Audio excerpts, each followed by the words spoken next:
ନମୋ ଭଗବତେ ବାସୁଦେବାୟ। ଦ୍ୱାବିଂଶ ଅଧ୍ୟାୟ। ହରିଙ୍କ ଆଜ୍ଞା ଅନୁସାରେ ସେ ଚାରି ସନତ କୁମାରେ ପୃଥୁଙ୍କୁ ଦେଲେ ତତ୍ତ୍ୱଜ୍ଞାନ।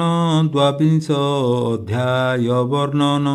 ମୈତ୍ରେୟ ଉବାଚ ଏୟନ୍ତେ ଶୁଣ ହେ ବିଦୁର ସେ ପୃଥୁ ଦେବ ରାଜ୍ୟେଶ୍ୱର।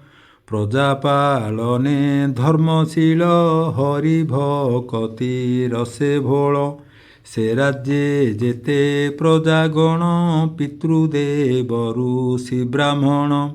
ପୃଥୁଙ୍କ ଗୁଣ ବଖାଣନ୍ତି ସେ ସର୍ବେ ହରିଙ୍କି ପୂଜନ୍ତି। ଏମନ୍ତେ କେତେ କାଳାନ୍ତରେ ବିଜୟ କଲେ ମୁନିବରେ। ସେ ସିଦ୍ଧ ଗଣ ମଧ୍ୟେବର ବିଶେଷେ ବ୍ରହ୍ମାଙ୍କ କୁମର। ତପସାଧନେ ବିରାଜନ୍ତି ସୂର୍ଯ୍ୟ କିରଣ ପ୍ରାୟେ ଜ୍ୟୋତି। ଆକାଶେ ଦେଖିଲେ ରାଜନ କାନ୍ତିରୁ କଲେ ଅନୁମାନ। ଏ ସର୍ବେ ସିଦ୍ଧ ସନକାଦି ବିଷ୍ଣୁ ଭକତ ବ୍ରହ୍ମବାଦୀ। ଲୋକଙ୍କ ପାପ ଶୁଦ୍ଧି ଅର୍ଥେ ଭ୍ରମଣ କରନ୍ତି ଜଗତେ। ନିଶ୍ଚୟ ଜାଣି ଅନୁମାନେ ଉଠିଲେ ସହାଶେଷ ଗଣେ। ତାଙ୍କ ଦର୍ଶନେ ନୃପ ପ୍ରାଣ ଊର୍ଦ୍ଧ୍ୱକୁ କଲା କି ଗମନ। ଯେହ୍ନେ ଜୀବନ ପିଣ୍ଡ ପାଇ ସତ୍ୱରେ ଉଠିଲେ ଭୂଷାଇଁ। ସଦସ୍ୟ ଆଦି ଯେତେ ଥିଲେ ସକଳେ ସତ୍ୱରେ ଉଠିଲେ। ଯେସନେ ଗନ୍ଧାଦି ଗୁଣକୁ ଜୀବ ଉତ୍ସୁକ ଘେନିବାକୁ। ତେସନେ ନୃପ ହେଲେ ଉଭା ମୁନି ପ୍ରବେଶ ହେଲେ ସଭା। ଆନନ୍ଦେ ପୃଥୁ ନୃପବର ପ୍ରଣମି ମୁନିଙ୍କ ପୟର। ସୁଗନ୍ଧ ଶୀତ ଜଳ ନେଇ ପଦ କମଳ ଦେଲେ ଧୋଇ। ଦିବ୍ୟ ଆସନେ ବସାଇଲେ ସବିଧ ବେଭାରେ ପୂଜିଲେ। ତାହାଙ୍କ ଚରଣ ସଲିଳେ ଅଳକ ବନ୍ଧ ସମ୍ମାର୍ଜିଲେ। ଯେ ପ୍ରାଣୀ ହୋଏ ଶୀଳବନ୍ତ ତାହାଙ୍କ ଚରିତ ଏମନ୍ତ। ଛାଡ଼ି ନୃପତି ଅଭିମାନ ଆନନ୍ଦେ କଲେ ବହୁମାନ୍ୟ। ହାଟକ ଆସନେ ବସାଇ ପାଦ ଉଦକ ଶିରେ ଲଇ। ସେ ଭବ ଅଗ୍ରଜନ୍ମା ଯେଣୁ ରାଜନ ମାନ୍ୟ କଲେ ତେଣୁ। ଭାବେ ପ୍ରତୋଷୀ ତାଙ୍କ ମନ କହନ୍ତି ମଧୁର ବଚନ। ପୃଥୁବାଚ ଆଜ ମୋ ପୂର୍ବ ଭାଗ୍ୟ ଫଳ ଜୀବନ ହୋଇଲା ସଫଳ। ଦୁର୍ଲଭ ଦେଖିଲି ତୁମ୍ଭଙ୍କୁ ଖୋଜି ନ ପାନ୍ତି ଯୋଗୀ ଯାଙ୍କୁ। କି ତାର ଦୁର୍ଲଭ ସଂସାରେ ଯେୟ ବା ଅଛି ଇହ ପରେ। ଯାହାକୁ ବିଷ୍ଣୁ ବୈଷ୍ଣବ ପ୍ରସନ୍ନ ବିପ୍ର ସଦାଶିବ। ଅବ୍ୟକ୍ତ ଗତି ଯେ ତୁମ୍ଭର ଭ୍ରମଣ ଚତୁର୍ଦ୍ଦଶ ପୁର। ଅଭାଗ୍ୟବନ୍ତ ପ୍ରାଣୀ ଯେହି ତୁମ୍ଭ ଦର୍ଶନେ ଯୋଗ୍ୟ କାହିଁ। ଏ ଆତ୍ମା ପୁରୁଷ ଯେସନେ ସକଳ ଦେଖଇ ଚେତନେ। ତାହାକୁ ନ ଦେଖନ୍ତି କେହି ଏ ବିଶ୍ୱ ହେତୁ ଭୂତ ଯେହି। ହେ ସିଦ୍ଧ ତୁମ୍ଭଙ୍କୁ ଦେଖିଲି ଧନ୍ୟ ମୋ ଜୀବନ ମଣିଲି।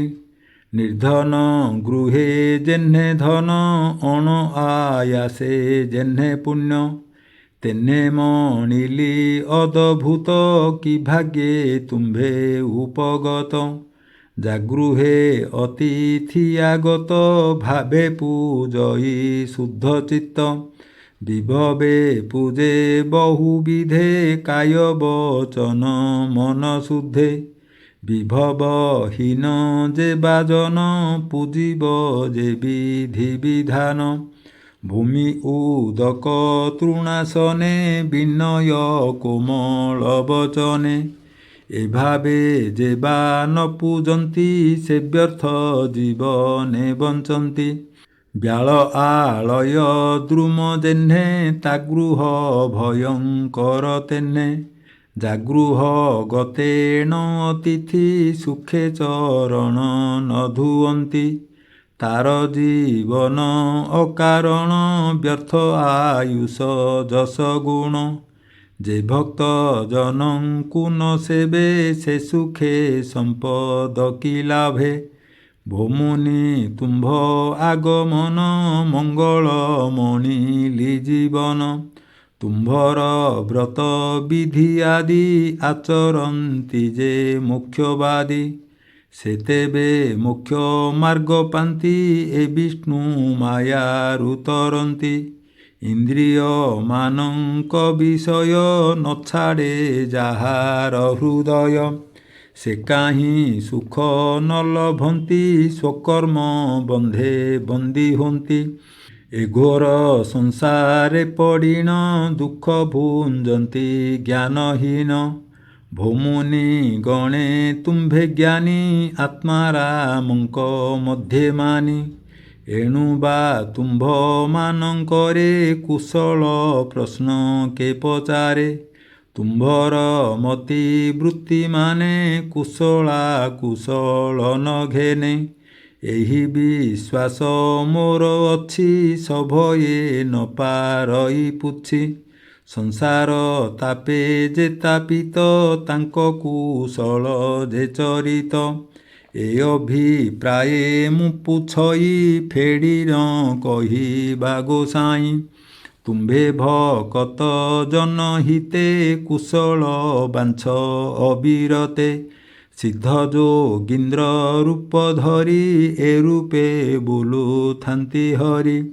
ସକଳ ଆତ୍ମା ସେ ଗୋସାଇଁ ଭ୍ରମନ୍ତି ସନ୍ଥ ଜନ ପାଇଁ ପ୍ରତ୍ୟକ୍ଷେ ତୁମ୍ଭେ ସେ ଗୋସାଇଁ ଦର୍ଶନେ ନିସ୍ତରିଲି ମୋହି ଏ ଭବ ତରଣ ଉପାଏ ଫେଡ଼ିଣ କହିବା ଥୋକାଏ ମୈତ୍ରେୟ ଉବାଚ ଏମନ୍ତେ ଶୁଣ ହେ ବିଦୁର ସେ ପୃଥୁ ବଚନ ମଧୁର ଶ୍ରବଣେ ତୋଷ ହେଲେ ମୁନି ସାଧୁ ସମ୍ମତ ବାକ୍ୟମାନି କହନ୍ତି ବ୍ରହ୍ମାଙ୍କ କୁମର ଶୁଣ ହେ ପୃଥୁ ନୃପବର ସନତ କୁମାର ଉବାଚ ସଂସାରେ ସାଧୁ ଜନ ଯେହି ତାଙ୍କ ମହିମା ସିନା ଏହି ବିଷୟ ସୁଖ ନ ଘେନନ୍ତି ପ୍ରାଣୀଙ୍କ ଶ୍ରେୟ ପଚାରନ୍ତି ତୁମ୍ଭେ ଯେ ପଣ୍ଡିତ ସୁଶୀଳ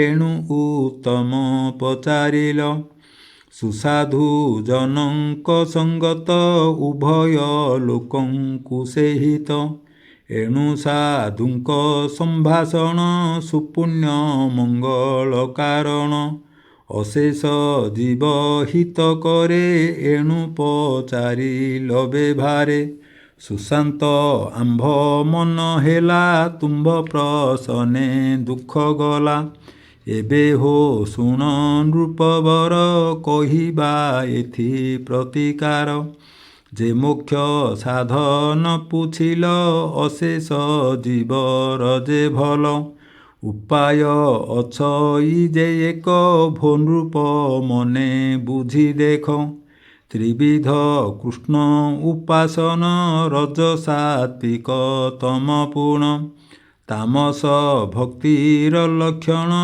କହିବା ଏଥିର କାରଣ ଶ୍ରୀକୃଷ୍ଣ ଚରଣ କମଳେ ଯେ ନାମ ସଂକୀର୍ତ୍ତନ ବେଳେ ତହିଁ ଯାହାର ନୋହେ ରତି ସେହି ନ କପଟ ଭକତି ତାହାର ଅନ୍ତର ମଳିନ କାମ କୋଷାଏ ଅନୁକ୍ଷଣ ତାମସ ଭକ୍ତ ବୋଲି ତାରେ ନତରେ ଭବସାଗରେ କୃଷ୍ଣ ଭଜନେ ହୋଏ ରତି ଆତ୍ମାକୁ ବିଶୁଦ୍ଧ କରନ୍ତି ଯେ ନିଷ୍ଠା ଶାସ୍ତ୍ର ମାର୍ଗେ କହେ ନିଶ୍ଚୟ ବୁଝ ନର ରାଏ ସେଠି ନିର୍ମଳ ଜ୍ଞାନ ହେତୁ ଭବସାଗର ପାର ସେତୁ ଚିତ୍ତ ବିଶୁଦ୍ଧ ଯାର ନାହିଁ ତାର ବୈରାଗ୍ୟ ଜ୍ଞାନ କାହିଁ ହରିଚରଣେ ସେବାରତି ବୈରାଗ୍ୟ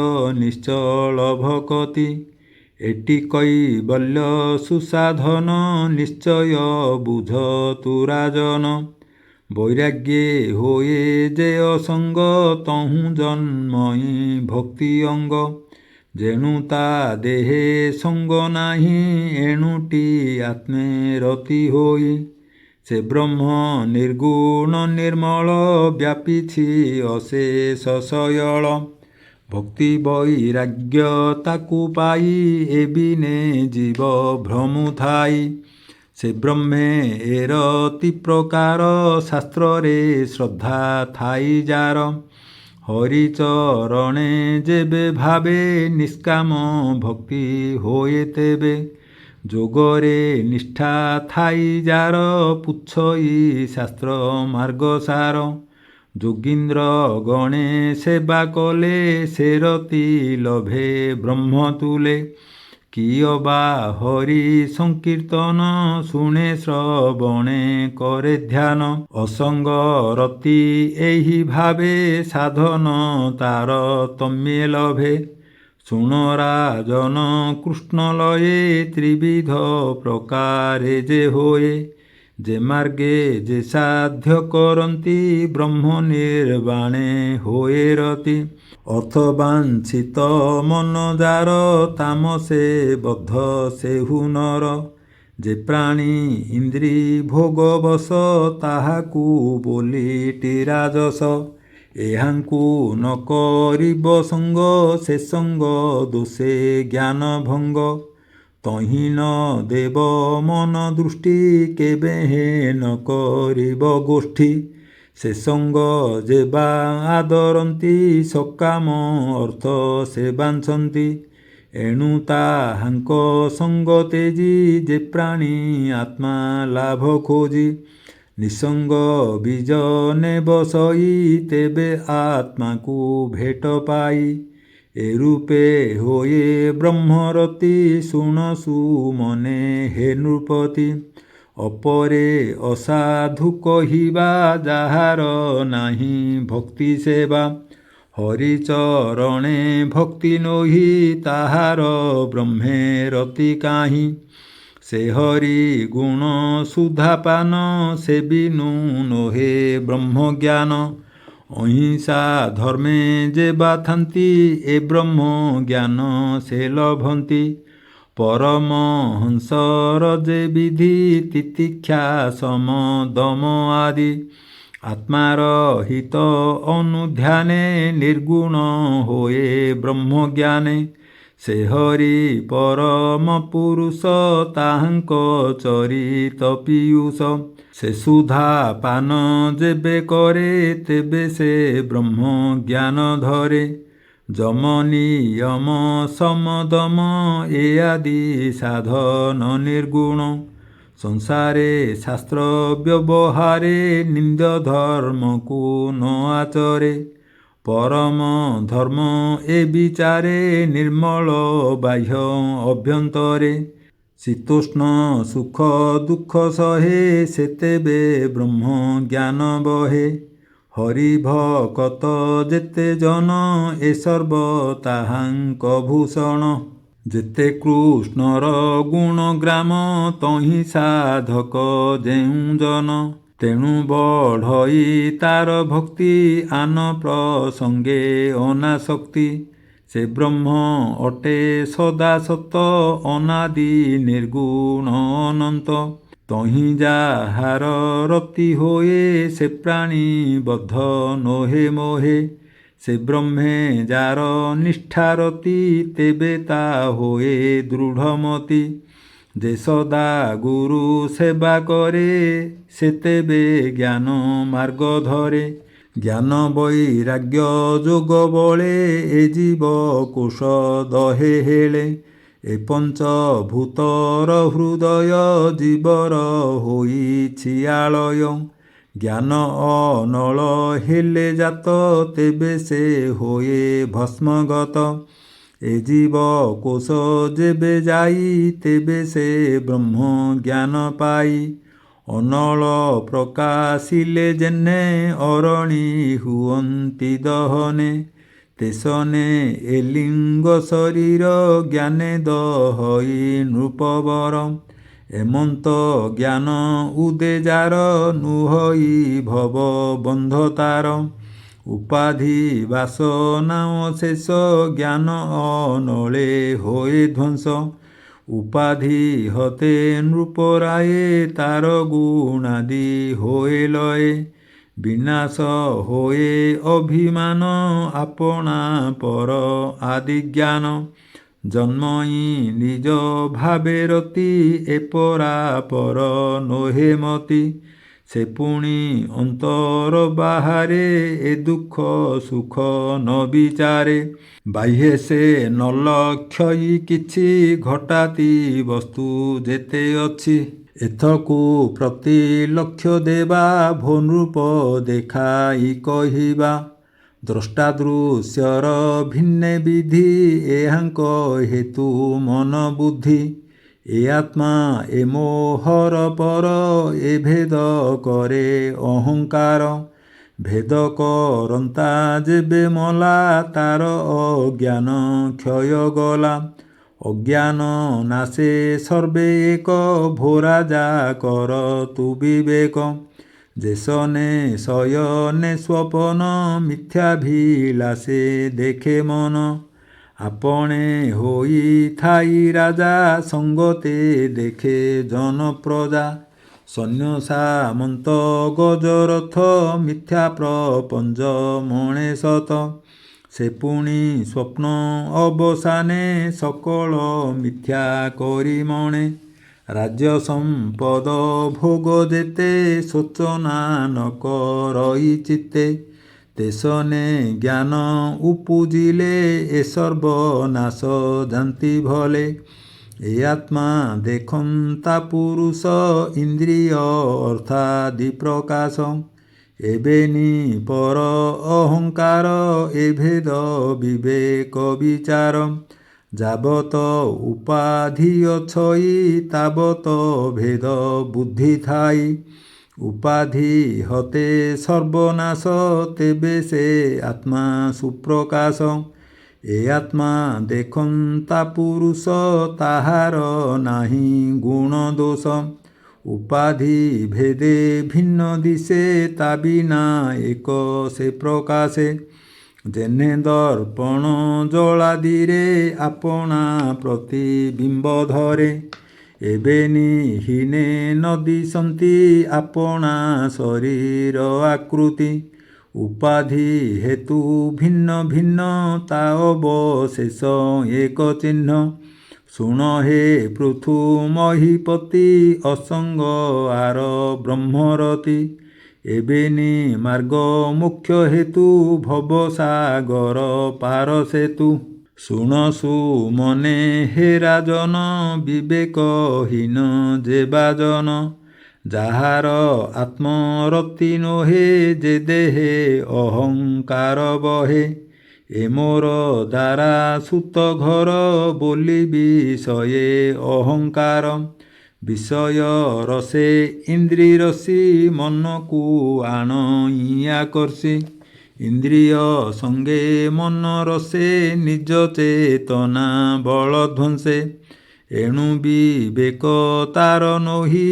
কুসঙ্গ দোষে মন মোহি যেসনে কুশ আদি মূଳ হ্রদরু ওটারନ୍ତି জଳ তেসনে দেখ বিষয়াদি হরই সর্বমন বুদ্ধি চেতনা বলে স্মৃতি রহি তার অভাবে স্মৃতি কাহি যাহার স্মৃতি হয়ে নাশ তা হৃদে জ্ঞান অপ্রকাশ জ্ঞান বিনাশে আত্মাহত বেদান্তে কহন্তি পণ্ডিত শুণ নৃপতি পুরুষর এথুটি হানি নাহি পর বিষয় সুখ ভোগ লাগি হুয়ই আত্মা বোধে ভাগি যে নিজ হানি ন বুঝই তার বিবেক গুণ কাহি অর্থকামাদি ধ্যান রায়ে এ সর্ব বিনাশ উপায়ে। যে জ্ঞান বিজ্ঞানরুহীন তা জীব স্থাবর সমান। যাচিত ব্রহ্মে রতি নহে সর্ব অনর্থে ভাগী হয়ে। অপরে শুণ হে রাজন সঙ্গটি অনর্থ কারণ। ସଂସାର ତ୍ୟାଗ ଯେଇଛିବ କେବେ ହେଁ ସଙ୍ଗ ନ କରିବ। ଧର୍ମାର୍ଥ କାମ ମୋକ୍ଷ ଭଙ୍ଗ କରଇ ସେ ପାପିଷ୍ଠ ସଙ୍ଗ। କୁସଙ୍ଗେ ସର୍ବନାଶ ହୋଏ ପଡ଼ଇ ମିଥ୍ୟା ମାୟା ମୋହେ। ଏବେ ତୁ ଶୁଣ ନୃପରାଣ ଏ ଚତୁର୍ବର୍ଗର କାରଣ। ଯେ ଧର୍ମ ଅର୍ଥ କାମ ମୋକ୍ଷ ଏ ଚାରି ମଧ୍ୟେ ଶ୍ରେୟ ମୋକ୍ଷ। ଧର୍ମାର୍ଥ କାମ ବୋଲି ଯାହା ଅନିତ୍ୟ ମିଥ୍ୟା ବୋଲି ତାହା। ଅନିତ୍ୟେ ମୃତ୍ୟୁ ଭୟ ପାଇ ଏଣୁ ଜ୍ଞାନୀ ତା ନ ଭାବଇ। ଚତୁର୍ଥ ବର୍ଗ ବୋଲି ରାଏ ଦୁର୍ଲଭ ସେ ଅର୍ଥ ଉପାଏ। ମୃତ୍ୟୁର ଭୟ ଯହିଁ ନାହିଁ ନିତ୍ୟ ଆନନ୍ଦ ରୂପ ସେହି। ଚତୁର୍ଥ ବର୍ଗ ବହୁମୂଲ୍ୟ ତୃତୀୟ ବର୍ଗ ନୋହେ ତୁଲ୍ୟ। ଯାହାର କାଳ ଭୟ ଅଛି ତାହାର ସୁଖ ନାହିଁ କିଛି। ଗୁଣକ୍ଷୋଭର ପରେ ପ୍ରାୟେ ଯେ ହୋଇଲେ ଭାବରାଏ। ସ୍ଥାବରୁ ବ୍ରହ୍ମାଦି ପର୍ଯ୍ୟନ୍ତ ଈଶ୍ୱର ମାୟାରେ ଯନ୍ତ୍ରିତ। ଏହାଙ୍କ ଶ୍ରେୟ କେବେ ନୋହେ ଏଣୁ ଦଣ୍ଡଇ ଜନ୍ତୁରାଏ। ଆପଣେ ଅର୍ଜଇ ଅନର୍ଥ ରାଜନ ବୁଝ ଏହୁ ମତ। ସ୍ଥାବର ଜଙ୍ଗମାଦିଠାରେ ଦେହ ଇନ୍ଦ୍ରିୟ ଅହଙ୍କାରେ। ପ୍ରାଣ ବୁଦ୍ଧିରେ ଯେ ଆବୃତ ଏହାଙ୍କ ହୃଦରେ ବ୍ୟକତ। ଯେ ଅଧ ଊର୍ଦ୍ଧ୍ୱେଛନ୍ତି ପୁରୀ ସର୍ବବ୍ୟାପକ ନରହରି। ଜୀବର ପ୍ରଭୁ ଭଗବାନ ପ୍ରକାଶ କରନ୍ତି ଚେତନ। ଭୋ ରାଜା ନିଶ୍ଚେ ଜାଣ ତୁହି ଏ ଆତ୍ମା ରୂପ ତୁହି ମୁହିଁ। ଏ ଆଦି ଚରାଚର ଯେତେ ଆତ୍ମା ସ୍ୱରୂପ ସର୍ବଭୂତେ। ଯେ ଆତ୍ମା ଆଶ୍ରୟେ ଜଗତ ଶୋଭା ପାଉଛି ସଦସତ। ମାୟାରେ ହୋଇଣ ପ୍ରଭେଦ ଜ୍ଞାନ ବିବେକେ ତାହା ଛେଦ। ଆତ୍ମାକୁ ମାୟା ନ ସ୍ପରଶେ ଯେସନେ ପବନ ଆକାଶେ। କର୍ମର ମୂଳ ଏ ପ୍ରକୃତି ଏହାକୁ ଯେ ନାଶ କରନ୍ତି। ସେ ଆତ୍ମା ସର୍ବଠାରେ ଯୁକ୍ତ ଲିପ୍ତ ନୋହିଣ ଥାଇ ମୁକ୍ତ। ସେ ଶୁଦ୍ଧ ପରମ ପୁରୁଷ ତାରେ ଶରଣ ବେଗେ ପଶ। ଯାହାର ପାଦ ପଦ୍ମେ ଭକ୍ତି କରି ସାଧୁଏ ନିସ୍ତରନ୍ତି। ସୁଗମ ପଥ ଏ କାରଣ ଅବିଘ୍ନେ ଲଭ ନାରାୟଣ। କଠୋର ଯୋଗାଦି ସାଧନ ସୁଗମ ଭକ୍ତି ହେ ରାଜନ। ସେ ଆତ୍ମା ଆନନ୍ଦ ପାଇବ ଭକ୍ତିରେ ଭଜ ବାସୁଦେବ। ଏ ଭବ ସମୁଦ୍ର ପାର ଇନ୍ଦ୍ରିୟ ବର୍ଗ ଗ୍ରାହ ଘୋର। ଏ ଜଳ ତରଣେ ଯେ ଭେଳା ତହିଁରେ ନ କର ତୁ ହେଳା। ଅଷ୍ଟାଙ୍ଗ ଯୋଗ ଯୋଗୀ ସାଧି ତରନ୍ତି ଯୋଗ ଭେଳା ବାନ୍ଧି। ସେ ଅତି କ୍ଲେଶେ ହୁନ୍ତି ପାର ନୋହିଲେ ଭ୍ରମନ୍ତି ଅପାର। ଦୁର୍ଗମ ତରଣ ଉପାଏ ତୁମ୍ଭଙ୍କୁ କହିଦେଲୁ ରାଏ। ଗୋବିନ୍ଦ ଅଭୟ ପୟର ଯେ ଭଜେ ଭେଳା ମଧ୍ୟେ ସାର। ସେ ପାଦେ କଲେ ଏକ ଭାବ ସୁଖେ ତରିବ ଭବାର୍ଣ୍ଣବ। ଏ ଭକ୍ତି ଯୋଗ ସୁସାଧନ ମୋକ୍ଷକୁ ପରମ କାରଣ। ମୈତ୍ରେୟ ଉବାଚ ଏମନ୍ତ ଶୁଣ ହେ ବିଦୁର ଯେ ଜ୍ଞାନ କହିଲେ କୁମାର। ପୃଥୁ ଶ୍ରବଣେ ଆତ୍ମାଗତି ପ୍ରଣମି ଚରଣେ ବୋଲନ୍ତି। ରାଜା ଉବାଚ ତୁମ୍ଭେ ଦୟାଳୁ ଯୋଗୀ ଜନ ସୌଭାଗ୍ୟ ତୁମ୍ଭ ଦର୍ଶନ। ଯେଣୁ ଗୋବିନ୍ଦ କୃପା ଥିଲା ତେଣୁ ଦର୍ଶନ ମୋର ହେଲା। ହରିଙ୍କ ଆଜ୍ଞା ରକ୍ଷା ପାଇଁ ମୋହିତେ ଅଇଲ ଗୋସାଇଁ। ମୋର ସଂଶୟ ଯେତେ ଥିଲା ତୁମ୍ଭ ଦର୍ଶନେ ଦୂର ଗଲା। ମୋହର ମନୋରଥ ଯେତେ ସମ୍ପୂର୍ଣ୍ଣ କରିଦେଲ ମୋତେ। ତୁମ୍ଭଙ୍କୁ କି ଭାବେ ସେବିବି ଉତ୍ତମ ଦ୍ରବ୍ୟ କିବା ଦେବି। ଦେହ ସହିତେ ଦ୍ରବ୍ୟ ମୋର ସାଧୁଙ୍କ ଉଚ୍ଛିଷ୍ଟ ବ୍ୟବହାର। ସୁଦୟା କରି ସାଧୁ ଜନେ ରାଜବିଭୂତି ତୋଷ ମନେ। ସମର୍ପିଛନ୍ତି ମୋର ତହିଁ ଏତେ ପ୍ରଭୁତ୍ୱ ମୋର ନାହିଁ। କି ଭାବେ କରିବି ସେବନ ଏ ଦେହ ସାଧୁଙ୍କ ଅଧୀନ। ଯେହ୍ନେ ବାଳକେ ସ୍ନେହ ବହି ତାତ ଜନନୀ ଧନ ଦେଇ। ପୁଣି ନ କରନ୍ତି ଗ୍ରହଣ ଏ ସର୍ବ ତୁମ୍ଭର ଅର୍ପଣ। ତୁମ୍ଭ ପ୍ରତୋଷେ ଶକ୍ୟ ନାହିଁ ରାଜସେବକ ପ୍ରାୟେ ହୋଇ। ତାଙ୍କୁ ତାମ୍ବୁଳ ନିଯୋଜନ୍ତି ମଧ୍ୟରେ ସେବକ ବୋଲାନ୍ତି। ସେ ଅନୁମାନେ ମୋ ବିଚାର ଯେ କିଛି ଦ୍ରବ୍ୟ ଅଛି ମୋର। ପ୍ରାଣତନୟ ଆଦି ଯେତେ ଏ ରାଜ ବିଭୂତି ସହିତେ। ଅପରେ ଚତୁରଙ୍ଗ ବଳ ସମର୍ପିଅଛି ମୁଁ ସକଳ। ଏଥି ମୋ ନାହିଁ ଅଧିକାର ବେଦ ବିହିତେ ବ୍ରାହ୍ମଣର।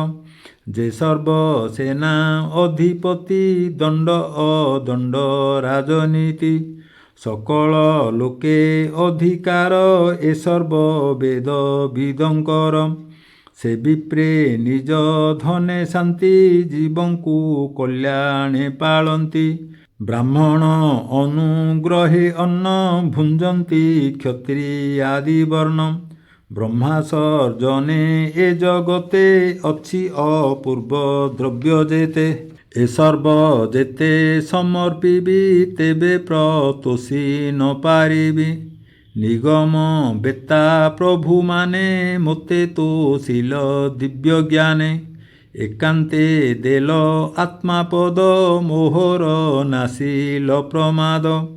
ତୁମ୍ଭେ ଦୟାଳୁ ଯୋଗେଶ୍ୱର ଅଧମ ଜନେ ଦୟା କର। ଅବ୍ୟକ୍ତ ବ୍ରହ୍ମ ଦୃଷ୍ଟିଗତେ ପ୍ରତ୍ୟକ୍ଷେ ଦେଖାଇଲ ମୋତେ। ଅଜ୍ଞାନ ଭାବ ବିନାଶିଲ ସଂସାର ବନ୍ଧୁ ନିସ୍ତାରିଲ। ଏମନ୍ତ ମହିମା ତୁମ୍ଭର ଅଶେଷ ଯିବେ ହିତକର। ଏଣୁ ଗୁରୁଙ୍କ ସୁକଲ୍ୟାଣ ସାଧକ ମୁଖ୍ୟର କାରଣ। ଉପାୟ ନାହିଁ ମୋର କିଛି କେବଳ ଅଞ୍ଜଳି ମୋ ଅଛି। ମୈତ୍ରେୟ ଉବାଚ। ଏମନ୍ତ ସନକାଦି ଜନେ ସନ୍ତୋଷ ପୃଥୁର ବଚନେ। ନୃପଶୀଳତା ପ୍ରଶଂସିଲେ ତକ୍ଷଣେ ଅନ୍ତର୍ଧାନେ ଗଲେ। ସକଳ ଜନ ଦୃଷ୍ଟି ଧ୍ୟାନେ ସିଦ୍ଧେ ଗମିଲେ ନିଜ ସ୍ଥାନେ। ତଦନ୍ତେ ସେ ପୃଥୁରାଜନ ମହତ ଗୁଣେ ସେ ପ୍ରଧାନ। ଆଧ୍ୟାତ୍ମ ମାର୍ଗରେ ରହିଲେ ସେ ଆତ୍ମଜ୍ଞାନେ ପୂର୍ଣ୍ଣ ହେଲେ। ଆତ୍ମାରେ କରି ଅବସ୍ଥିତି କାଳରେ କର୍ମାଦି କରନ୍ତି। ଯେ ଦେଶ କାଳ ଯଥୋଚିତ ଯେମନ୍ତେ ଅଛଇ ବିହିତ। ସେ ଅନୁସାରେ କର୍ମ କଲେ ବିପ୍ରଙ୍କୁ ଦାନେ ପ୍ରତୋଷିଲେ। ନିଜ ପରଜା ଗଣରାଇ ଅତି ଆନନ୍ଦେ ଦୟା ବହି। କହନ୍ତି ଭବ ସିନ୍ଧୁ ପାର ଅମୃତୁ ସୁସ୍ନିଗ୍ଧ ମଧୁର। ହେ ପୁତ୍ରେ ସାବଧାନେ ଶୁଣ ଯେଣେ ହୋଇବ ପରିତ୍ରାଣ। କହିବା ତାହାର ଉପାୟ ଯେଣେ ଖଣ୍ଡିବ ମୃତ୍ୟୁ ଭୟ। ସକଳେ କୃଷ୍ଣ ଆଶ୍ରେ କର ଏ ଘୋର ସଂସାରୁ ନିସ୍ତର। ଯେ କୃଷ୍ଣ ଚରଣେ ସେବନ୍ତି ଏ ଭବ ଭୟ ନିବାରନ୍ତି। ଆମ୍ଭର ବାକ୍ୟ ଦୃଢ଼େ ଧର, ରାଜସ୍ୱ ଭୟ ପରିହର। ରାଜସ୍ୱ ଧନ ଧର୍ମ ଯେତେ, ଆମ୍ଭେ ପାଇଲୁ ତୋଷ ଚିତ୍ତେ। ଏମନ୍ତ ମଧୁର ବଚନେ, ପ୍ରଜା ଶିଖାଇ ପ୍ରବୋଧନେ। ଅର୍ପଣ କରି କାମ୍ୟ ଫଳ, ନିବୃତ୍ତ ହୋଇଲେ ଭୂପାଳ। ମୁଁ ଆତ୍ମା ପ୍ରକୃତି ରୂପର, ଅଧ୍ୟକ୍ଷ କର୍ମ ମାନଙ୍କର। ଆତ୍ମାକୁ ଏମନ୍ତ ସେ ମଣି, ଗୃହେ ରହିଲେ ନୃପମଣି। ସମ୍ପଦ ପରିପୂର୍ଣ୍ଣେଛନ୍ତି, ଇନ୍ଦ୍ରିୟ ଭୋଗ ନଇଛନ୍ତି। ଛାଡ଼ି ସକଳ ଅହଙ୍କାର, ବିଷୟ ଆଦି ଯେ ବିକାର। କୌଣସି କର୍ମେ ଲିପ୍ତ ନୋହି, ସୂର୍ଯ୍ୟ କିରଣ ପ୍ରାୟ ହୋଇ। ଏ ରୂପେ ଆଧ୍ୟାତ୍ମ ଯୋଗରେ, କର୍ମ ଆଚରନ୍ତି ସଂସାରେ। ତାହାଙ୍କ ଅର୍ଚ୍ଚିନାମେ ରାଣୀ, ପ୍ରତ୍ୟକ୍ଷେ ଲକ୍ଷ୍ମୀ ଠାକୁରାଣୀ। ପଞ୍ଚତନୟ ତାଙ୍କଠାରେ, ପୃଥୁ ଜନ୍ମାଇଲେ ବେଭାରେ। ବିଜିତ ଅଶ୍ୱଧୂମ୍ରକେଶ, ହର୍ଯକ୍ଷ ଦ୍ରବୀଣ ବୃକେଶ। ଏ ପଞ୍ଚତନୟ ତାଙ୍କର, ନୃପ ସମାନେ ସୁରବୀର। ଏବେ କହିବା ହେ ବିଦୁର, ରାଜାଙ୍କ ଯେ ଗୁଣ ପ୍ରଚାର। ଇନ୍ଦ୍ରାଦି 10 ଦିଗପାଳ, ଏହାଙ୍କ ଗୁଣେ ସେ ଭୂପାଳ। ସେ ନୃପ ଅଙ୍ଗେ ଏକେ ଏକେ, ବସିଲେ ଅବୟବ ଯାକେ। ବସିଲେ ସ୍ୱବୃତ୍ତି ଆବୋରି, ଶୁଣ ବିଦୁର ହେତୁ କରି। ଜଗତ ପ୍ରତିପାଳିବାରେ, ସେ ଜନ୍ମ ଲଭିଲେ ସଂସାରେ। ମନ ବଚନ କାୟ ବୃତ୍ତି, ଅତି ସୁନ୍ଦର ଗୁଣ କୀର୍ତ୍ତି। ଯେଣୁ ରଞ୍ଜିତ ଜନ ପ୍ରଜା, ତେଣୁ ତାହାଙ୍କ ନାମ ରାଜା।